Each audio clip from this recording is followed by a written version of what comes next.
Mais uma vez, boa tarde a todos. Obrigada pela presença nesse dia de palestra. Então, hoje nós vamos ter o professor Geraldo Medeiros, falando sobre mundo mental, polaridade e unidade. Mas antes, nós vamos fazer uma preparação, uma pequena pausa para a meditação. Vamos fechar os olhos, fazer uma respiração lenta e profunda. Vamos mentalizar comigo o mantra Escada de Ouro. Vida limpa, mente aberta, coração puro, intelecto ardente, clara percepção espiritual, afeto fraternal para com todos, presteza para dar e receber conselho e instrução, leal senso de dever para com o instrutor, pronta obediência aos preceitos da verdade, corajoso suportar das injustiças pessoais, destemida declaração de princípios, valente defesa daqueles que são injustamente atacados, mira constante no ideal de progresso e perfeição humana que a ciência secreta revela. Esta é a escada de ouro, por cujos degraus pode o aspirante galgar até o templo da sabedoria divina ou teosofia. E vamos ouvir aí a palestra de Geraldo. Boa tarde a todos. Olha, vamos ver. Parece que eu vou dar a primeira aula da minha vida, né? Então, nós vamos conversar hoje sobre um tema que a vida toda me perseguiu, né? E é polaridade, né? Polaridade, e eu sempre naquela coisa de buscar unidade, né? Mas a polaridade persegue a gente a todo momento, né? Mentalmente, é isso aí. Mas antes de falar em polaridade, eu vou falar um pouco sobre o mundo mental. Eu queria colocar o universo mental, mas eu vou ser um pouquinho mais humilde, eu vou colocar o mundo mental, né? E esse mundo mental que a gente vai falar, quando eu fiz a palestra anterior, a gente falou do mentalismo, né? Mentalismo. E falando desse mentalismo, o todo é mental, o universo é mental, trabalho, né? O universo sendo totalmente mental, é claro que só poderá ser governado pela mentalidade. Pela mentalidade. Agora, uma situação que a gente tem que levar em conta, eu baseei todo o trabalho, eu não fiz nada de busca na internet, e muito menos inteligência artificial. Eu acho que a gente tem que pegar, quando a gente está na teosofia, a gente tem que partir ali de bibliografia, né? De obras bibliográficas. O que acontece? Essa revista Sofia aqui, ela traz artigos maravilhosos. Inclusive, essa revista aqui tem um artigo da Aberto, essa revista aqui. E, olha, eu fazia muita coisa nessa revista, né? Nessa revista também da Teosofia, né? Aqui é a revista Sofia, e essa aqui já é a revista Teosofia, né? É, e os demais aqui, ó, trabalhando só aqui, mas a única parte bibliográfica mesmo seria, sem ser a revista, Os Grandes Iniciados, né? Que é uma obra muito boa, e, por último, a gente acabou fechando com o Capra, né? O tal da física. Então, eu fui professor de física por um bom tempo, né? E uma coisa que acontece com a gente, né? A gente é educado no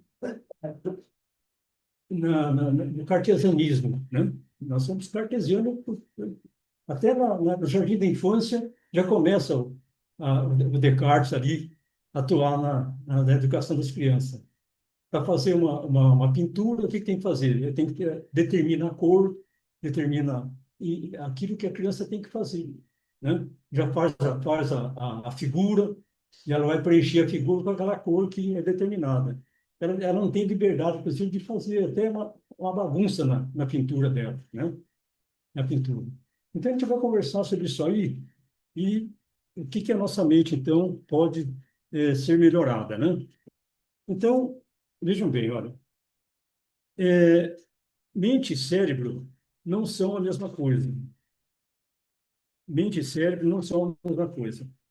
Então, eu aproveitei do próprio texto, né, que eu fiz a leitura, eu parecia colocar no slide, mas assim, ó, então, sabendo uma coisa, é melhor eu fazer a leitura do texto do que colocar no slide e ler ali, né?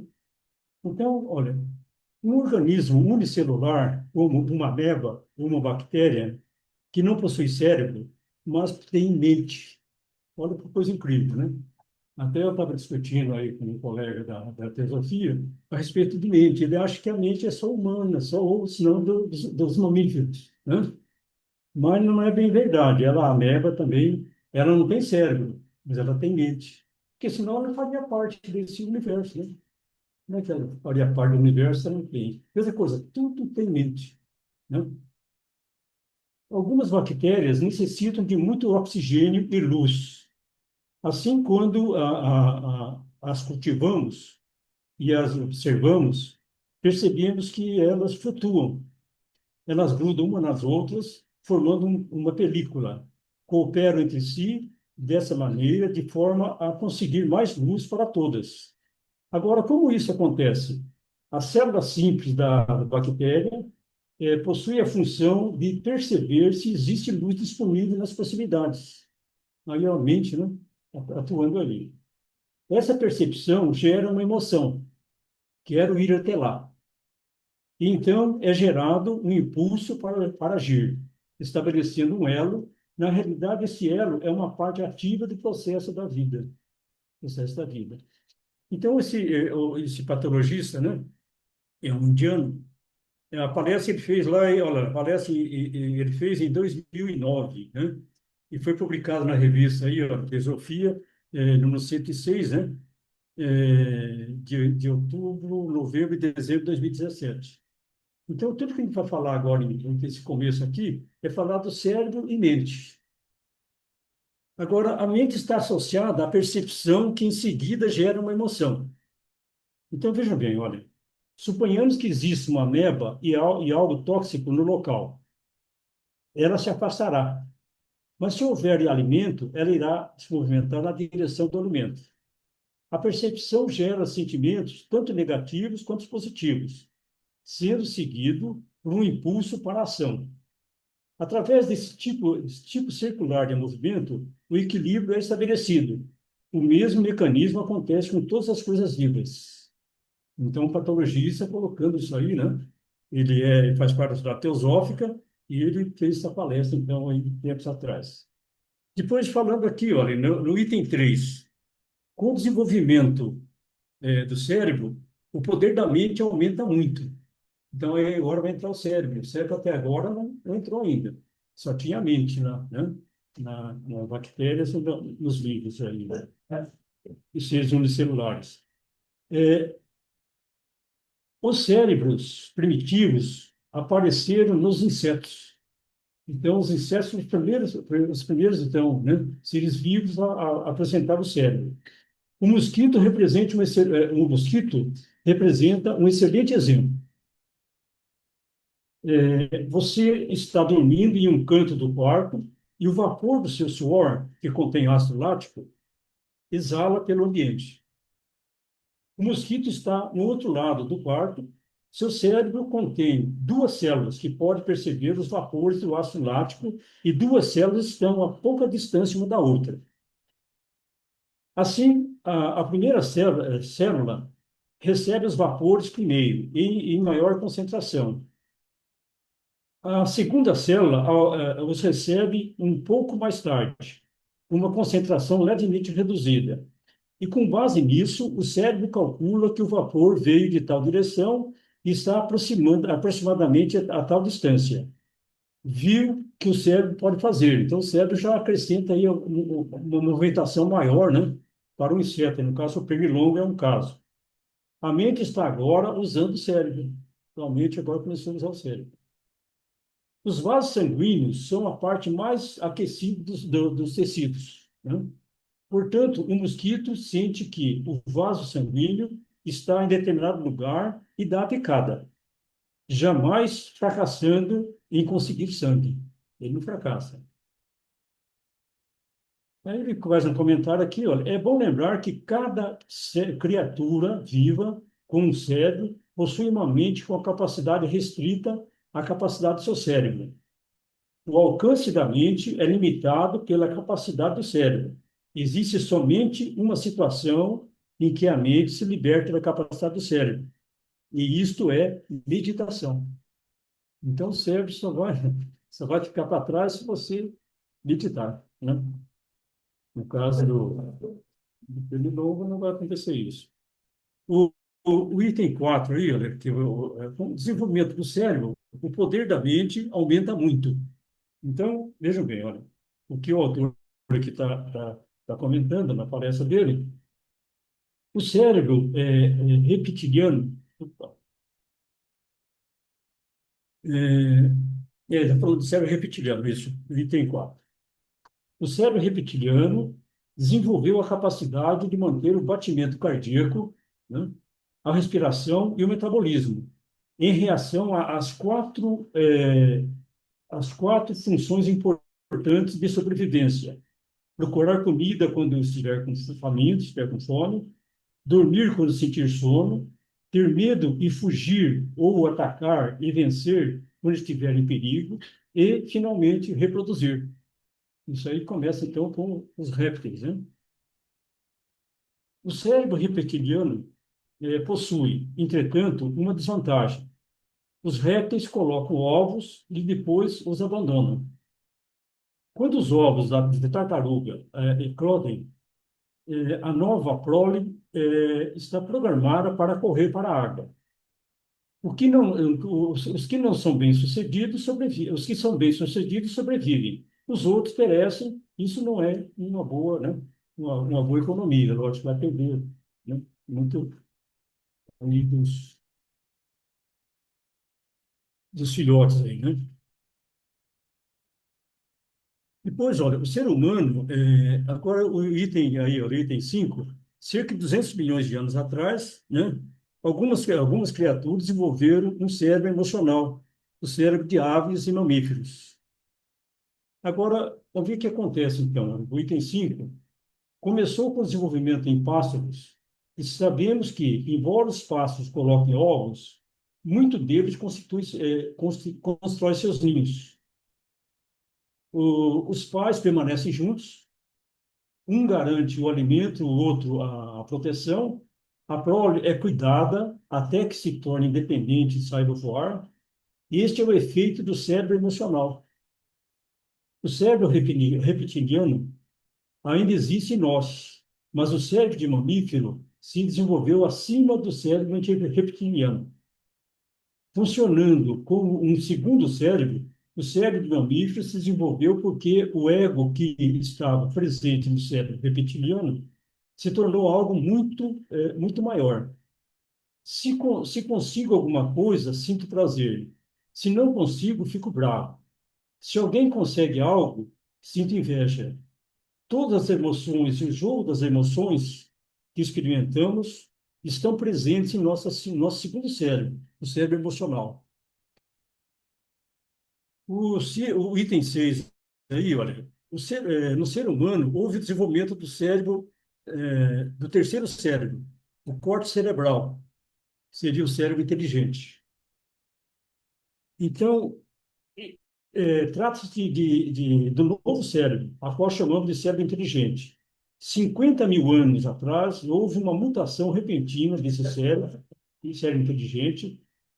Com a mutação, veio ao desenvolvimento da linguagem. Não houve apenas desenvolvimento cerebral. Nossa laringe também mudou. Começamos a produzir a voz e a comunicação interpessoal foi iniciada. Uma vez desenvolvida a linguagem escrita, alguém que havia vivido milhares de anos antes ainda podia se encontrar conosco, e assim a comunicação vertical se desenvolveu. Então, aquele que estava mais evoluído, estava no domínio daqueles que não, né? A linguagem causou um tremendo impacto no desenvolvimento do cérebro. A evolução que tivemos até hoje teria se levado milhões de anos sem ela. A comunicação nos permitiu crescer em um ritmo muito mais rápido. O nosso cérebro inteligente desenvolveu qualidades inacreditáveis, sendo possível operar por conta própria.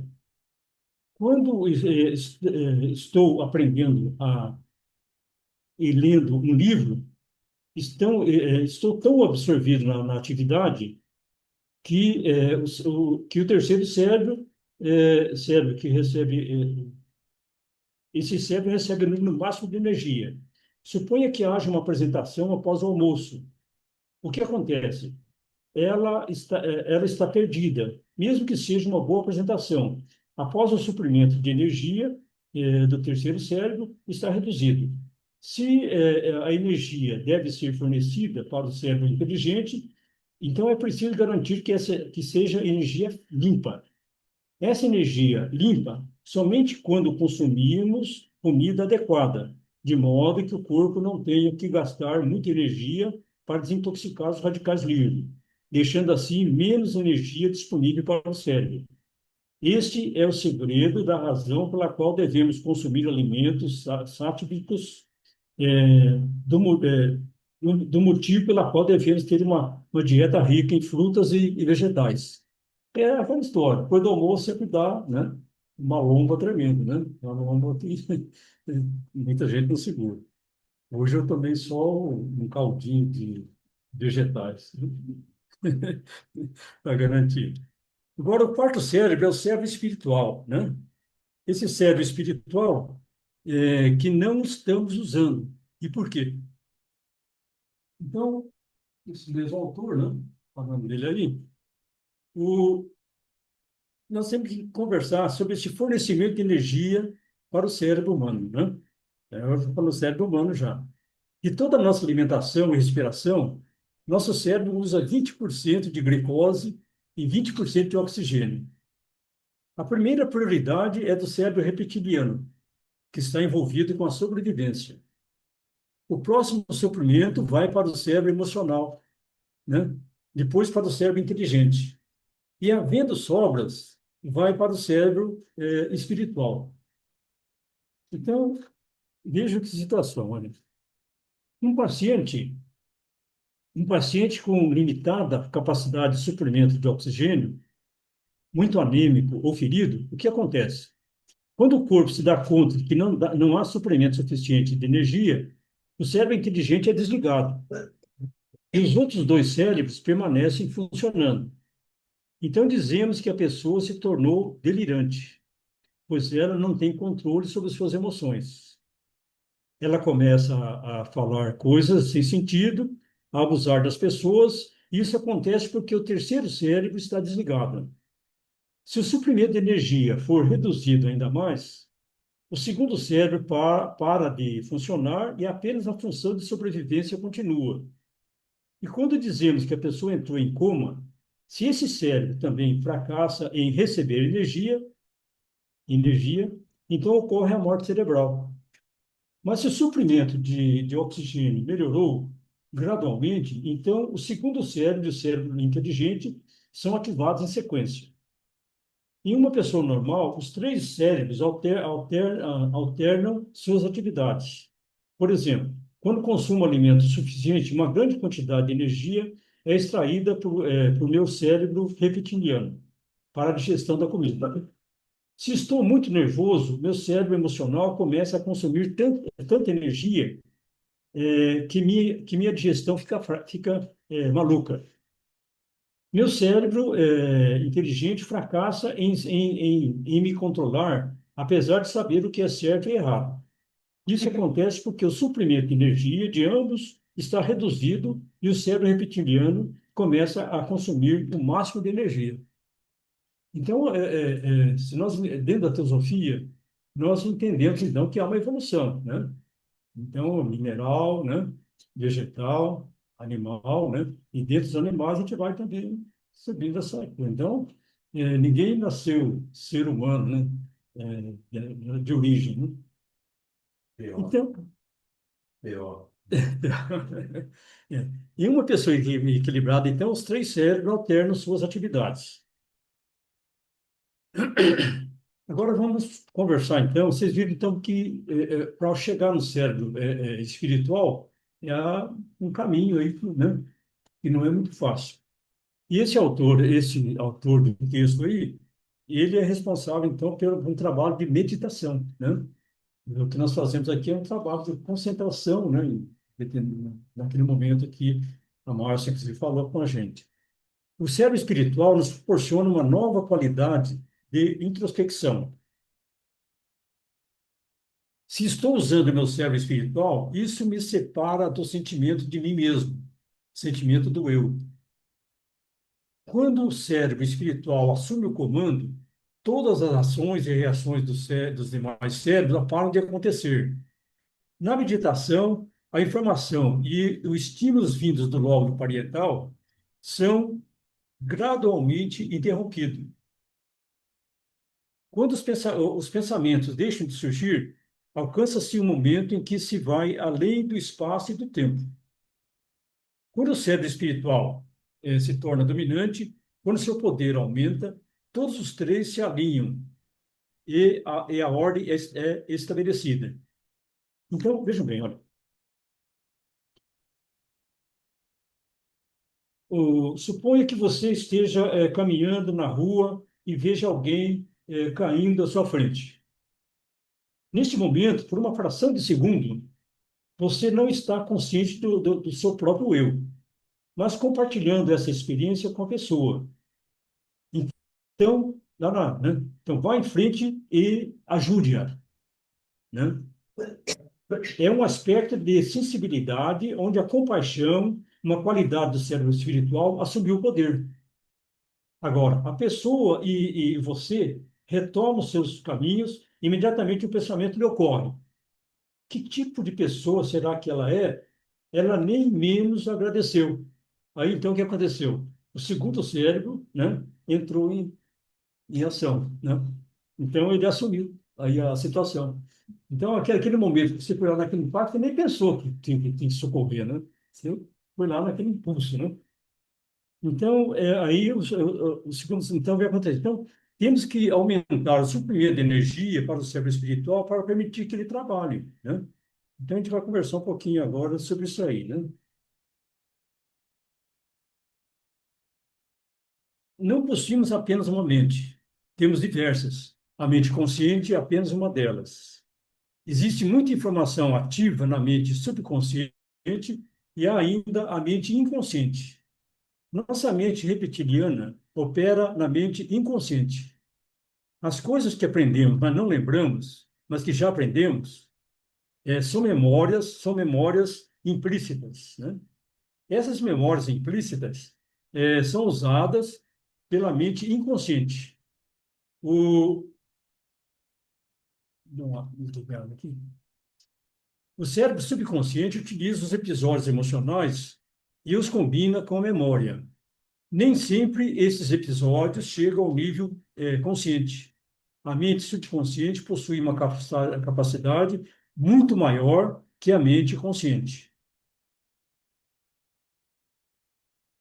Helena Blavatsky, então, lá no Mistérios da Memória, né, um texto que ela elaborou, está na revista Sofia, o cérebro humano é o canal entre os planos psicoespiritual e material, por meio da qual toda ideia abstrata é filtrada do plano humanas, né, mental, até a consciência inferior.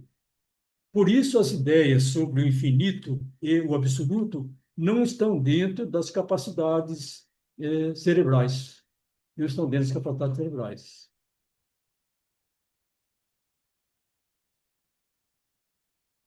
A Helena Blavatsky, na revista Teosofia também, né, no 113, existe uma consciência espiritual, a mente iluminada pela luz de Budi, que percebe, Budi ou crística, né, que percebe subjetivamente as abstrações. E é uma consciência senciente, inseparável do nosso cérebro e sentidos físicos. Essa última consciência é dominada pelo cérebro e pelos sentidos físicos. E uma vez dependente dele, deve naturalmente desvanecer-se e morrer. Quando o cérebro e os sentidos físicos desaparecem. A morte do ser humano marca o fim da consciência senciente da pessoa, pois o cérebro e sua glândula pineal morrem com o corpo físico. Morre com o corpo físico. A mente é qual um espelho, colhe só enquanto reflete. São necessárias as suaves brisas da sabedoria da alma para limpar o pó das nossas ilusões. Procura, ó principiante, fundir tua mente e alma. Helena Blavatsky.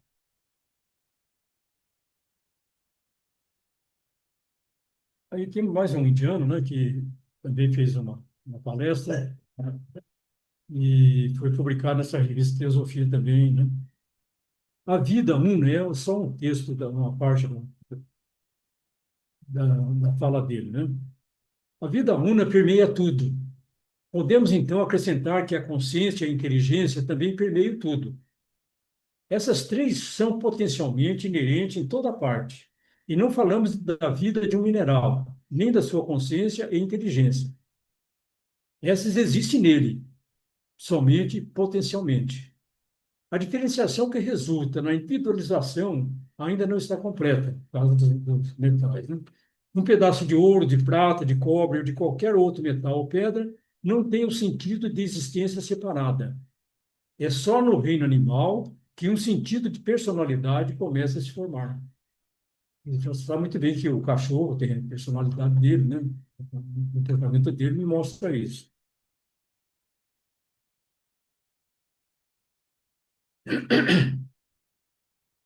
O Marx me prestou um livro uma vez e eu acabei lendo esse livro.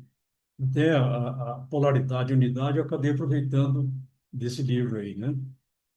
Esse livro chama, de dois alemães, né? Que eu não vou ler o nome, que é muito difícil.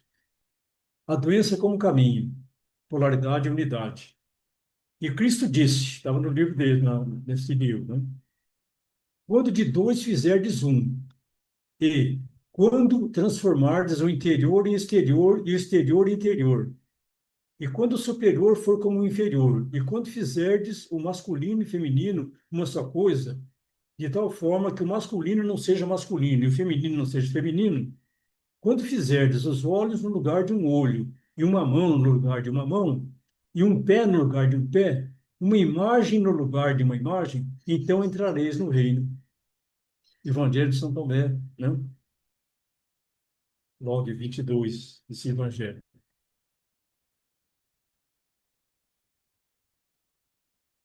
Ainda desse livro, né? Nós somos prisioneiros da polaridade. Ao dizer eu, a pessoa se separa de tudo aquilo que percebe como não eu, como tu, né?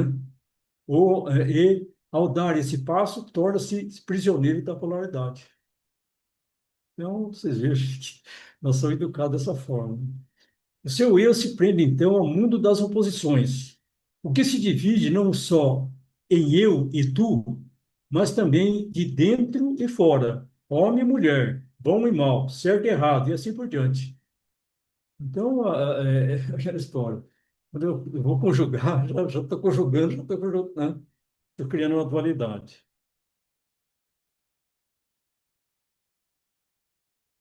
Ainda do texto dele, olha, prisioneiro da polaridade, o ego do ser humano torna-se impossível de perceber ou sequer imaginar uma unidade ou totalidade de qualquer tipo. A consciência divide e classifica tudo em pares de opostos, que, quando somos forçados a encará-los, consideramos conflitantes.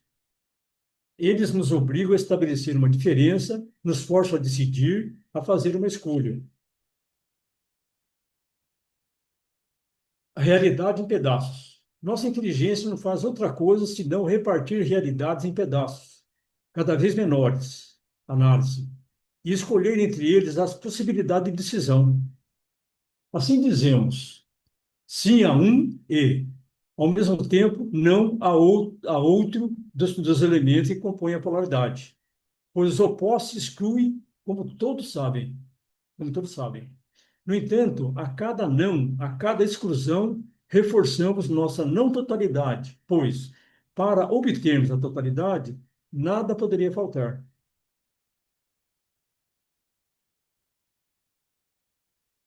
Eu peguei um texto do Seixinoye, de um advogado, que eu achei super interessante. Extremismo, o título do texto dele é Extremismo, Fure a Sua Bolha. Toda vez que você acessa a internet, seja por meio de um celular, computador ou tablet, está utilizando um componente invisível, o algoritmo.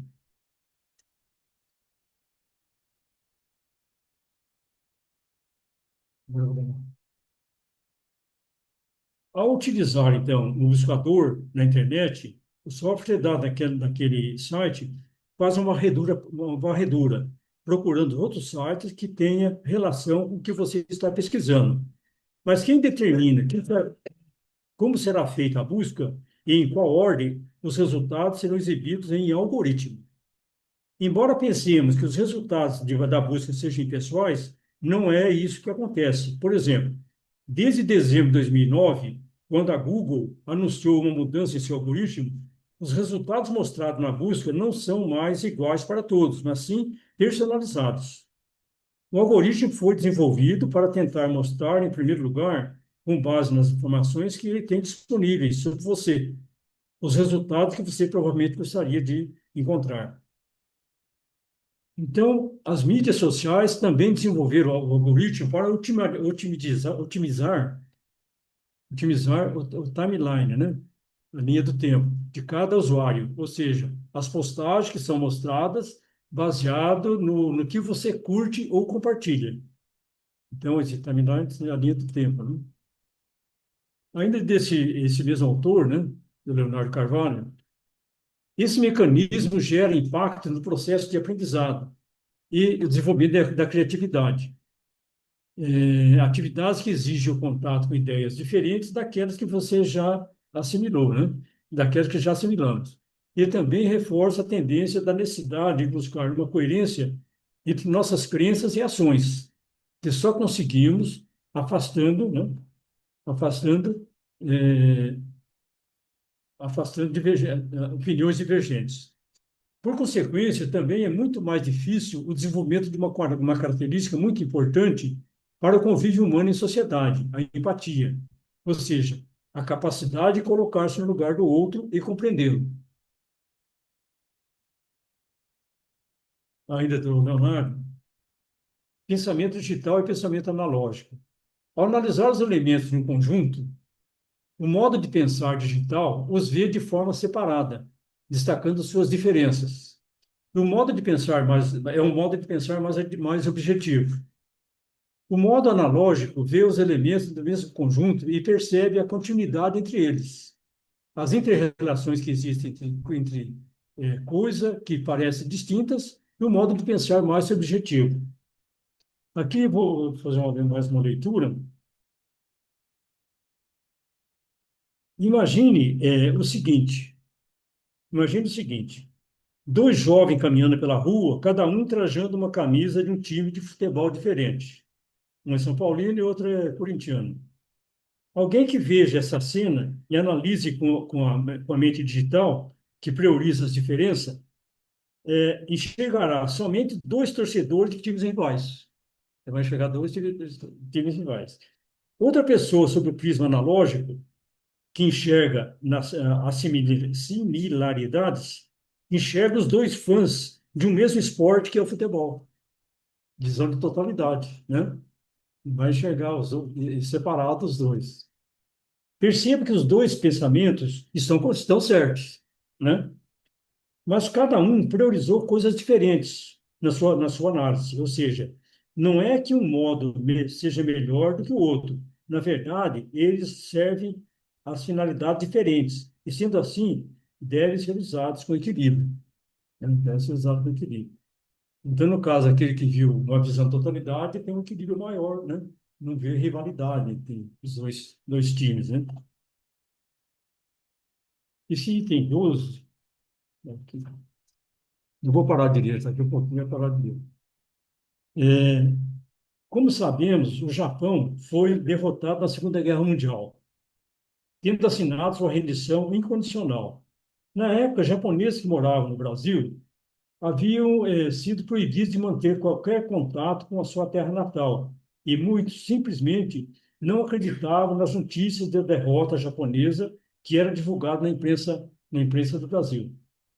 Assim, dentre os imigrantes japoneses se tornaram dois grupos antagônicos. Os vitoristas, que acreditavam que o Japão havia ganho a guerra, e os derrotistas, que sabiam que o país havia sido derrotado. Os dois grupos entraram num grande conflito e ocorreram até assassinatos. Essa história aqui ela foi narrada por Fernando de Moraes, né, num livro que ele escreveu, é, Corações Sujos, o livro que o Fernando de Moraes escreveu. O grupo dos vitoristas se recusa a admitir a realidade fenomênica, contemplando exclusivamente a imagem verdadeira, indestrutível de sua pátria.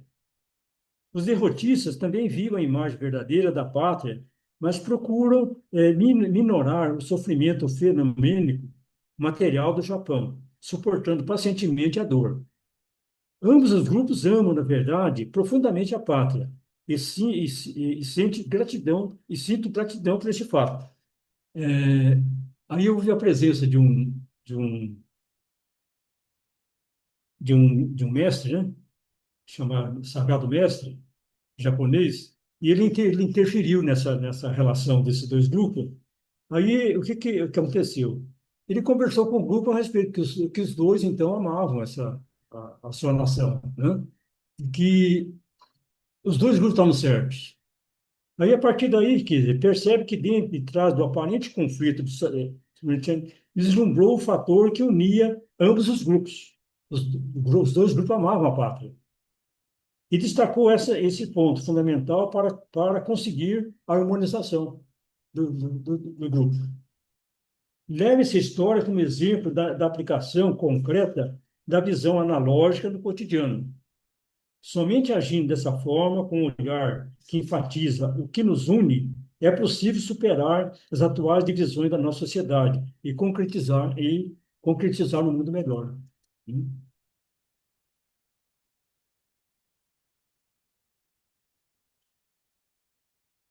Aí agora, da revista também aí, olha, Percepção e Consciência, né? Desse também. Ele foi presidente da Federação Teosófica Europeia. E ele deixou esse texto aí, né, em 2024, é bem recente. A força e a fraqueza dos algoritmos, olha só, bem recente isso aí, né? A força e a fraqueza dos algoritmos é que sua sensibilidade, se é que há alguma, é programada. O nome inteligência artificial é, portanto, inapropriado, porque a inteligência tem capacidade tanto mentais quanto emocionais. O sentido da nossa vida é aprender. E aprender é estar perceptivo. Isso começa na mais tenra idade e vai até o final da vida. E começa novamente após o renascimento. O campo do conhecimento se estende de dentro para fora e não é diferente do campo da consciência.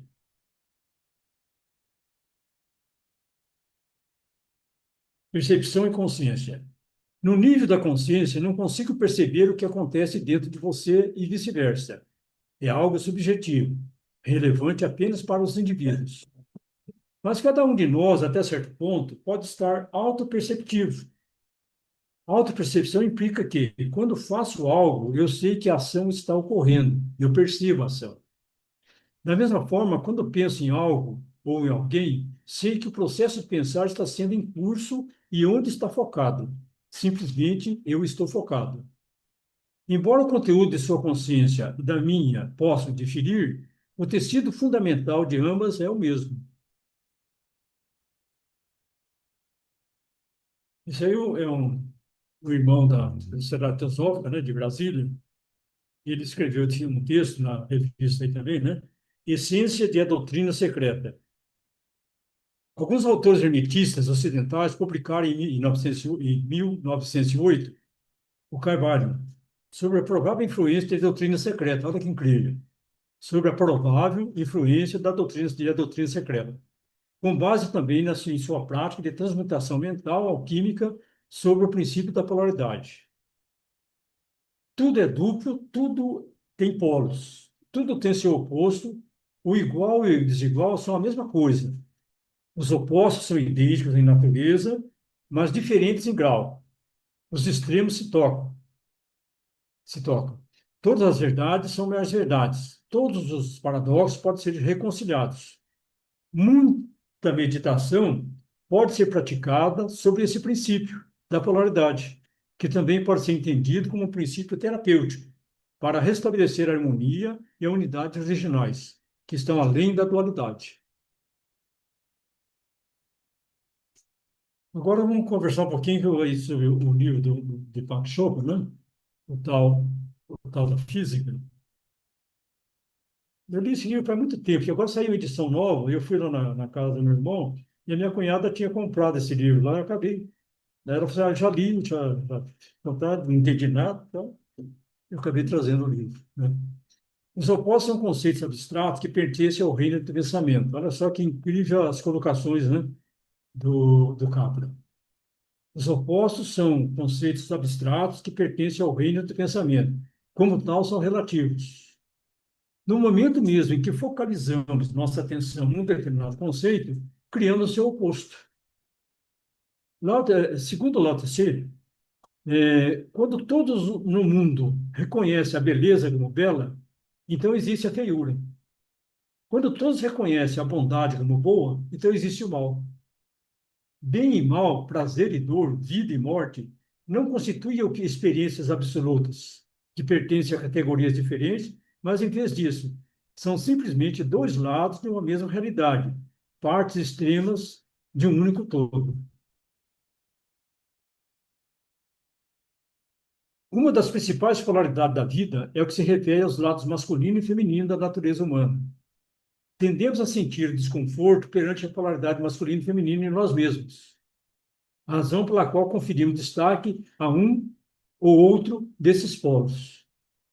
Em vez de reconhecer que a personalidade de cada homem e de cada mulher é o resultado de uma interação entre elementos femininos e masculinos, estabeleceu uma ordem estática, em que se pressupõe que todos os homens são masculinos e todas as mulheres femininas, e conferiu aos homens os papéis principais e a maioria dos privilégios sociais, né?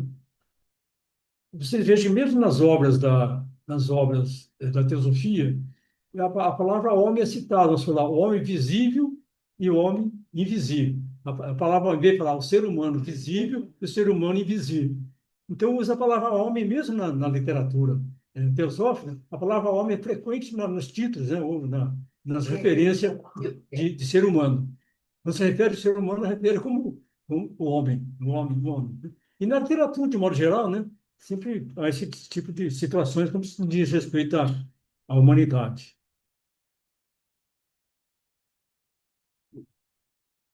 Ainda o Capra aí, olha, um ser humano plenamente realizado é aquele que, nas palavras de Lao Tse, conhece o masculino e, contudo, conserva o feminino. Eu, quando vejo essa frase aí, eu lembro muito do Ney Matogrosso, né?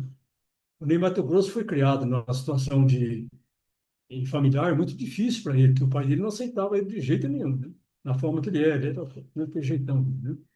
E aquele jeito dele marcou a personalidade dele, né? Hoje ele é tido aí como um ídolo, né? Até da juventude atual, porque diz uma literatura que eu também li, de que essa geração atual agora não é muito chegada assim, nessa coisa da distinção sexual. Eu vejo para minha filha fez 18 anos agora, e eu vejo a forma como ela lida com essa coisa da relação mulher, homem, homossexual, essa coisa toda, é tudo a mesma coisa. É uma visão realmente que ela tem, que eu estou aprendendo muito com ela. A visão que ela tem é o seguinte: ela não distingue ninguém, né? A cor da pele também, muito menos. Os olhos também, ela não distingue. E ela briga. Quando um professor na sala de aula fala assim, ó, ô japonês aí, abre esse olho aí, né? Ela pergunta, ô professor, um pouquinho aí. Você está fazendo uma discriminação, né? O senhor vai chamar eu de negra? Ô negra, você não aprende nada? Que negócio? Porque eu sou negra. Eu não aceito também que fale dele que mexe com o olho dele, né? É a Constituição dele. Eu vou respeitar a Constituição dele. né? Assim como você deve respeitar a Constituição sua também, né? Então, com outro respeito. Então, o Chopra aqui, olha, aí ele vem lá, ele fez esse trabalho da tal da física, é muito importante. No budismo tântrico, a polaridade masculino e feminino é frequentemente ilustrada com o auxílio de símbolos sexuais. A sabedoria intuitiva é vista como a qualidade feminina e passiva da natureza humana. O amor e a compaixão como a qualidade ativa e masculina. O amor e a compaixão como qualidade ativa e masculina. E a união de ambas no processo de eliminação é representada pelos abraços sexuais extáticos, né, das divindades masculino e feminino. Os místicos orientais afirmam que a união dos modos masculino e feminino do indivíduo somente pode ser vivenciado num plano superior de consciência, onde o reino do pensamento e da linguagem sejam transcendidos e todos os opostos apareçam como uma unidade dinâmica. Os opostos apareçam como unidade dinâmica. Agora, aí, voltando aí o livro, né, que fala do metabolismo, a transmutação mental, né? Esse livro aí é Os Grandes Iniciados, né? Vai falar de Hermes. A mente, tão bem como os metais e os elementos, pode ser transmutado de estado em estado, de grau em grau, de condições em condição, de polo em polo, de vibração em vibração. A verdadeira transmutação hermética é uma arte mental. É, Mário. O todo é mente, o universo é mental. Se o universo é mental, na sua natureza, a transmutação mental pode ser considerada como a arte de mudar as condições do universo, nas divisões de matéria, energia e mente. Para destruir uma desagradável ordem de vibração mental, põe em movimento o princípio da polaridade e concentrai-vos sobre o polo oposto ao que desejais suprimir. Destruir o desagradável, mudando a sua polaridade. Eu estava caminhando esses dias na USP, lá no redor do lago, e um casal estava junto comigo, né? E apareceu o cocô de capivara lá na calçada, né, onde a gente passa por lá. Aí o marido lá, o professor, né, médico, falou assim, vê esse cocô de capivara aqui na calçada, né? Esse pessoal não fecha esse alambrado aí, onde está vazando esse capivara. Aí a esposa dele, que é bióloga, pegou e falou assim, eu pegaria esse cocô aqui e levaria lá para colocar nas minhas plantas. E eu ouvi os dois, né? Eu ouvi o Paulo condenou as capivaras lá que tinha feito cocô na calçada e depois ela acabou falando, não, eu pegaria esse cocôzinho aqui e ia levar lá para minhas plantas. Então, visando a totalidade dela. O Ricardo Landemann, né? Então, terminando aqui. Foi do limão, limonada. É. Quando a mente é perturbada por pensamentos impróprios, a constante ponderação sobre os opostos é o remédio. Obrigado, gente, pela atenção aí. Não sei se eu consegui dar um recado aí que precisava, e a gente pode dar uma conversada aí depois que encerrar, né?